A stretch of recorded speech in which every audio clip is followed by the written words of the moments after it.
పర్వతములు పుట్టక మునిపే ఉన్నాడు ఆయన. ఈ భూమి లోకము అనేది పడక మునిపే ఉన్నాడండి ఆయన. అందుకే దేవుడు అంటాడు, నేను ఉన్నవాడను అనువాడను. హల్లెలూయా, హల్లెలూయా.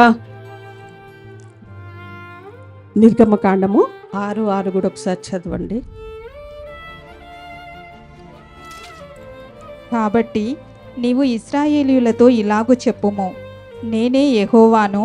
నేను ఐగుప్తీయులు మోయించు బరువుల క్రింద నుండి మిమ్మును వెలుపలికి రప్పించి వారి దాసత్వములో నుండి మిమ్మును విడిపించి నా బాహువు చాపి గొప్ప తీర్పులు తీర్చి మిమ్మును విడిపించి మిమ్మును నాకు ప్రజలుగా చేర్చుకొని మీకు దేవుడనై యుందును. హల్లెలూయా.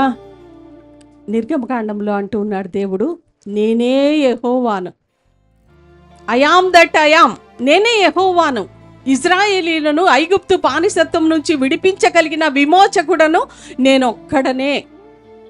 ఈ రోజున నీవు అనుకుంటూ ఉన్నావేమో నా సమస్యకు పరిష్కారము నేనే సాల్వ్ చేసుకోగలను, నాకు వచ్చిన ఈ యొక్క సమస్య నుంచి నన్ను నేనే విడిపించుకోగలను, నాకు ధనం ఉంది, నాకు పలుకుబడి ఉంది, నాకు బంధువర్గము, నాకు సమస్తము చుట్టూ ఉంది, దీని నుంచి ఎలాగైనా బయట పడగలను అనుకుంటూ ఉన్నావేమో.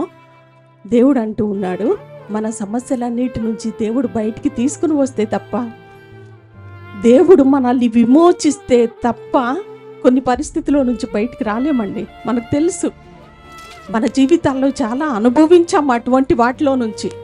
చాలాసార్లు బయటికి రావాలి అని చాలాసార్లు అనుకున్నా కూడా రాలేం మనం.